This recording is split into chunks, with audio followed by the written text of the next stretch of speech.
Պարոն Խանդանյան, երեք խորհրդարանում վարչապետը նշեց թրիփի կառուցման մոտավոր ժամանակացույցը, սակայն այսօր էլ ասաց, որ որոշ դետալներ դեռևս համաձայնեցված չեն, ամեն դեպքում ինչ երաշխիքներ կան, որ օրինակ Ադրբեջանը ինչ-որ մի պահի հետ չի կանգնի գործընթացից եւ նշեցիք, որ միջոցների մասին դեռևս հաշվարկված չէ կամ կառավարությունը ունի հաշվարկ թրիփի կառուցման համար ինչքան պետք կգա, բայց ինչ միջոցներով են վճարվելու, դա կա, դա գիտեք։ Նախ թրիփի շուրջ բանակցություններում ընթանում են Հայաստանի եւ Միացյալ Նահանգների միջև եւ մենք նպատակ ունի Հայաստանի կառավարությունը մինչև տարեվերջ ավարտել այդ բանակցությունները, այստեղ ադրբեջանական ֆակտորի հարցը դուրս է գալիս, իսկ ինչ միջոցներով ներդրումներ ներգրավելով։ Գիտեք, որ արդեն առաջին ներդրումը Միացյալ Նահանգները կատարել է սահմանային անվտանգության եւ մաքսային հսկողության կարողությունները զարգացնելու տեսանկյունից,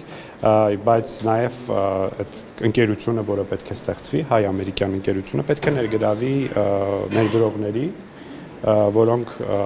նախագծման, կառուցապատման, կառավարման եւ օպերացիոն ծախսերի համար ներդրումներ են կատարելու եւ բնականաբար այդ ներդրումներից հետո շահույթներ են գեներացնելու, այսինքն այստեղ եւ այդ ներդրողները կարող են լինել ոչ միայն Միացյալ Նահանգներից, այլ նաեւ տարբեր երկրներից ու տարածաշրջաններից։ Իսկ օրինակ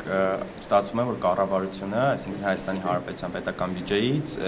կառուցման համար ծախսեր կամ չնչին է լինելու կամ չեն լինելու։ Այս պահին չեմ կարող այդ հարցին պատասխանել, որովհետև դեռ այդ նախագծի մաստեր պլանը չկա, որ երևա թե ով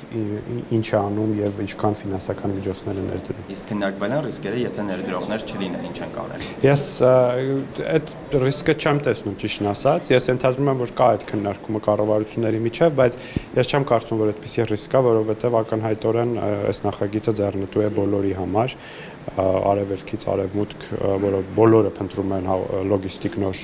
շղթաներ, ապրանքները տեղափոխելու համար եւ ես կարծում եմ, որ շատ երկրներ, մասնավորապես օրինակ Կենտրոնական Ասիայի մեր գործընկեր երկրները անհամբերությամբ սպասում են այս ճանապարհի շահագործմանը, որովհետև դա մի շարք հարցերում հեշտացնելու է իրենց գործը։ Այսինքն ստացվում է, որ Թուրքիայից ներդրողներ կարող են մասնաբաժին ունենալ, կարելի ասել, թրիփը կառավարող, բիզնես կառավարում իրականացնող կազմակերպության մեջ, հա։ Տեսեք, բոլոր որոշումները, այդ թվում ներդրողների ընտրության հետ կապված, երրորդ կողմերի ներգրավման հետ կապված, բոլոր որոշումները կայացվելու են կոնսենսուսով, այսինքն Հայաստանը պետք է պարտադիր տա իր համաձայնությունը